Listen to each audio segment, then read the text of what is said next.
Hello everybody, I am Tom and you are watching my Speculative class guide series for Larian Studios' upcoming Baldur's Gate 3. As noted, because Baldur's Gate 3 is not out yet and we don't know everything, this video is speculative. This is based off the Dungeons & Dragons 5th edition ruleset, which Larian has said they're going to base their own ruleset off as closely as practical, so I feel pretty confident using it as a baseline for these videos. If you're unaware of any of the basic concepts around D&D or Baldur's Gate more generally, I have a tutorial kind of video about the basics of D&D that you can find right here, or in the description. But without further ado, today we're going to take a look at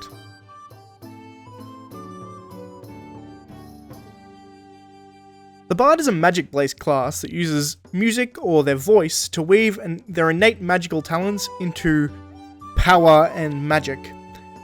You could be a troubadour playing their lute and charming a beast, or a skald that's weaving a tale to manifest a brilliant flaming sphere to disintegrate their foes. As always, I'll go over their features in order of acquisition so that it's easy to follow. So first of all, we have their innate features. Firstly, their hit dice, they have a d8 for their hit dice, which means at first level they have 8 HP plus their constitution modifier, and every time you level up you can either roll a d8 and add your constitution modifier, or you can just take the average, which is 5, and add your constitution modifier, and that will give you that much HP extra per level. As far as proficiencies, they start with proficiency in light armor. They can wield simple weapons, hand crossbows, long swords, rapiers, and short swords. They also have the ability to play 3 different musical instruments. You can choose what these musical instruments are. I'm sure Larian will have some kind of list that you can choose from. I'm not entirely sure how they're going to do it. In D&D, it's relatively open. You can pretty much just pick whatever you want, for the most part. But as for their proficient saving throws, they are proficient in dexterity and charisma saving throws. And as far as their skills go, they can literally choose any 3 skills they like. Any of them. They're incredibly versatile when it comes to skill usage for a bard. But, firstly, innately, bards have bardic inspiration.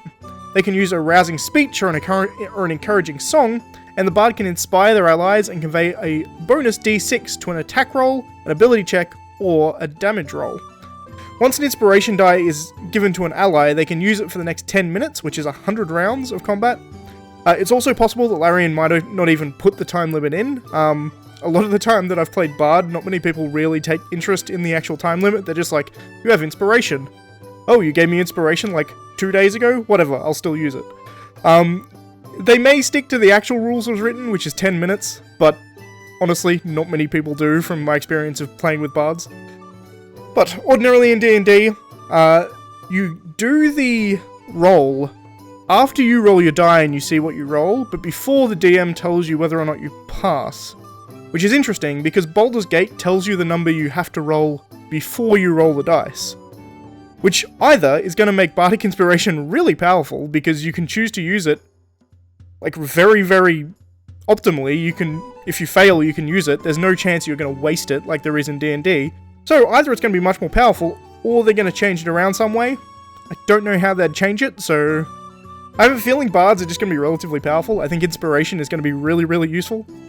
But it's also worth noting that the value of this die goes up as you level up. So at level 5, it goes to a d8 rather than a d6, and when you reach level 10, which is the max level in Baldur's Gate, you'll get a d10 rather than a d8.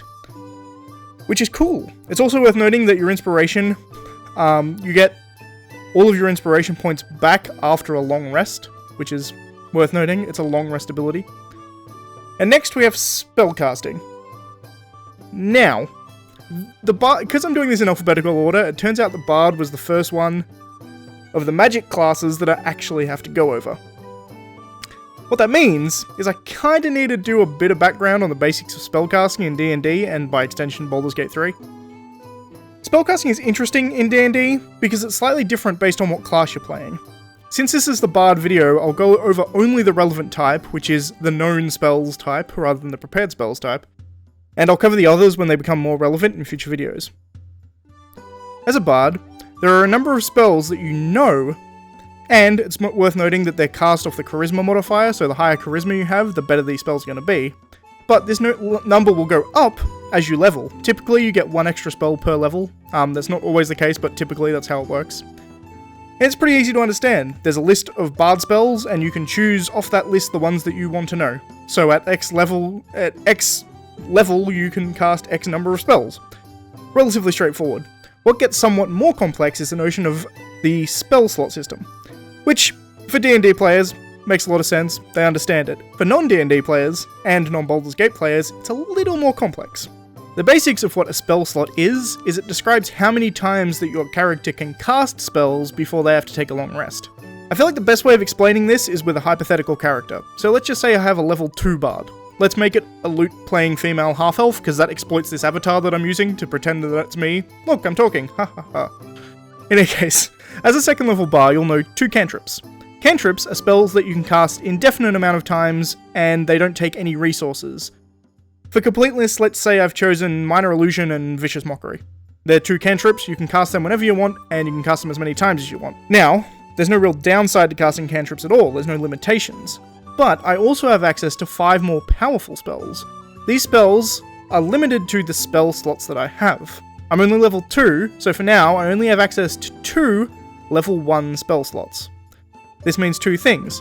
Firstly, I can only know spells up to first level, and secondly, of the 5 spells I know, I can cast any one of them 2 times before I have to rest. For example, let's say that I have the following 5 spells: Cure Wounds, Featherfall, Disguise Self, Hideous Laughter, and Sleep. 5 pretty basic level 1 spells. Now during any given day, I can cast Cure Wounds and Featherfall. Then I would need to rest before I could cast any more spells. Or I could cast Disguise Self twice. Then I would need to rest. Essentially, I can cast as many spells as I have spell slots available. This whole time, I've had up the list of how many spells are known versus how many spell slots you have. That's been on the screen the entire time I've been talking.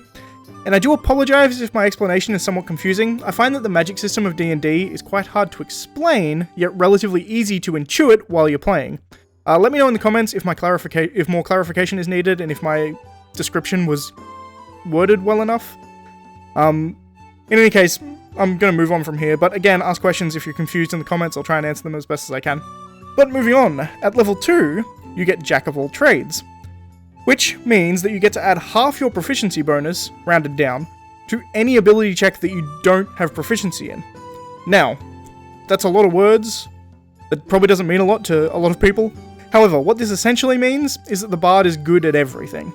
So there are things that you're proficient at, they get your proficiency bonus added. All the things that you're not proficient at, you just get to add half your proficiency bonus anyway. So just essentially the idea being they're Jack of all trades. I think the old saying is actually Jack of all trades, master of one, irrespective. Essentially, bards are pretty good at all skills. Also at second level, you get the Song of Rest.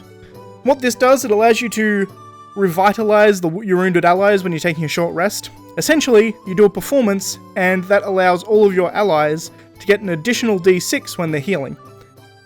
This goes up to a D8 when you hit 9th level as well, which is worth noting.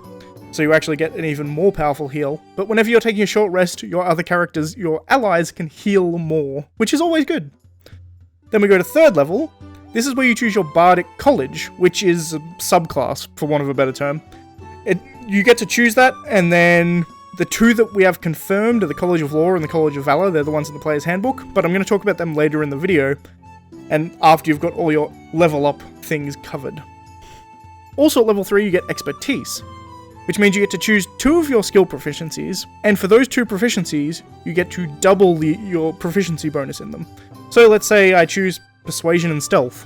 Instead of getting +2 at level 2, both of those skills will get +4. So it's insane, really. They're pretty amazing at skills, bards. It's kind of what they do. It's also worth noting that when you reach level 10, you can choose another 2 skills and get expertise in them as well. So you'll be able to do a lot of out-of-combat things incredibly well as a bard, which is very good to know. As I said in my Barbarian video, and going forward with all the other classes as well, on level 4 and 8, you get an ability score improvement, or a feat. You can choose one or the other. In any case, going on to level 5, you have the Font of Inspiration. When you reach level 5, you'll regain all of your expended bardic inspirations when you finish a short rest, not just when you finish a long rest. So that's very useful. It means every time you take a little rest in between combat, you're going to have your bardic inspiration back, which is very good. Then level 6, you get Counter Charm.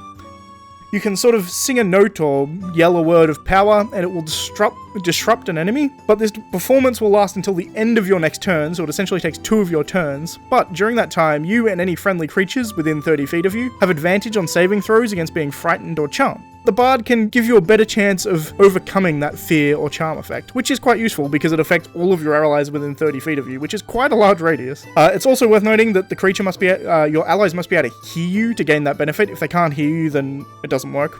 Level 9, we don't get anything specific, it gives you some subclass stuff, but then we go to level 10, which is max level in Baldur's Gate, and you get magical secrets.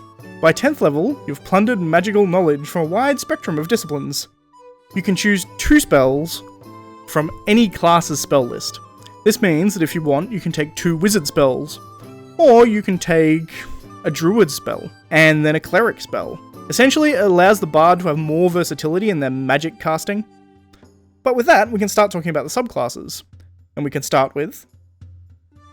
Bards from the College of Law spend their time travelling around, learning all they can about as many topics as possible. Any bard is experienced in most of their skills, as we saw from the previous things. They get 3 of any skill they want, they get expertise, half their proficiency bonus in all the things that they're not proficient in. They're good at skills. But a bard from the College of Law takes this to a whole nother level. For starters, when you start as College of Law at level 3, you gain proficiency in an additional 3 skills. It's stupid, you can pretty much have proficiency in everything by the end of it. Also at level 3, you get Cunning Words, which means you can distract and confuse your enemies, which means you can use your inspiration die to minus from enemy rolls, as well as giving your allies things. So instead of giving your ally the ability to add a number to their attack roll, you can instead use your reaction and subtract the number from an attack roll of an enemy. It's quite useful. Additional magic secrets you get at 6th level. At 6th level, you learn 2 spells from any class you like. So this is the same as their 10th level ability, which is kind of insane. It must be of a spell of the level that you know, or a cantrip. And the chosen spells count as bard spells as you, but differently from the level 10 skill, these don't actually count towards the number of bard spells that you know. So these are actually 2 additional spells that you know on top of whatever the chart says. It's a bit confusing, and honestly I don't know why they did it, but they did. However, that's everything that you need to know about the College of Law. They're essentially very, very good at being versatile. They can do whatever they want, pretty much. But for those who want to get more into the fray and sing songs and stories about the deeds of great heroes, there is the College of Valor. The bards from the College of Valor are more accustomed to being in the heat of battle. As such, they gain features to help them in this endeavour. For starters, they get bonus proficiencies, so when you join the college at level 3, you gain proficiency in medium armor, shields, and all martial weapons, which means you can choose to actually use more effective weapons and actually go into the middle of the fray and actually fight hand to hand if you wish to. You also get combat inspiration, so at 3rd level you learn to inspire others in battle. Your inspiration die can be added to the damage of an attack, or to add to the armor class of the person using it. So let's say I give an inspiration to my fighter. They can make an attack, hit, and they can use that inspiration die to add to the damage of the attack. Or, if they're attacked, they can use that inspiration to add to their armor class to make them harder to hit. It's very, very good, and very, very useful. And finally, at 6th level, they get the extra attack feature, which is an amazing feature. It's fighters get it. Generally, it's the martial classes that get this feature, but it allows you to, when you make the attack action, you can do it twice instead of once. So it just doubles your attack output. It's quite impressive, really. But now all that's left is to go over the kind of beginner tips and tricks they would have if you were building a bard. Firstly, for ability scores, as I said earlier, the bard's primary stat is charisma. This is what they'll use to affect the damage and the effectiveness of their spells, as well as help them out with quite a few of their skills. Secondarily, either strength or dexterity is pretty good, particularly if you're planning on using a weapon and going on the path of the Valor bard. It's also worth noting that constitution, pretty much always good on all classes. As for racial choices, we don't know all of the races that are going to be available in Baldur's Gate 3, but some notable ones from the player's handbook would be tieflings or half-elves, both of which get a pretty big boost to charisma. Dragonborn are also a very interesting choice, particularly if you want to go for a College of the Valor bard, because they get a boost to charisma as well as a boost to strength. So if you want to be a bard that runs in there with a greatsword, Dragonborn's a pretty good choice. Equally, Drow, which are dark elves, they get a boost to charisma and dexterity, so if you're looking to make like an archer/spell Spellslinger hybrid, they're not a bad idea either. But with that, that's pretty much all of the stuff for the Bard concluded. As always, if you've got any questions, please feel free to leave them in the comments below. I'll go through them and try and answer them as best as I can. Also, D&D community, great community, so I'm sure there's going to be other people who will be able to answer your question if I'm insufficient at doing so. But if you like the video, please leave a like. If you're not subscribed, please consider subscribing for more Baldur's Gate 3 content. And as always, thanks for watching, and I shall see you next time. With the Cleric, I think? Barbarian, Bard... Cleric, yeah, Cleric's next. Cool. I'll see you then, guys.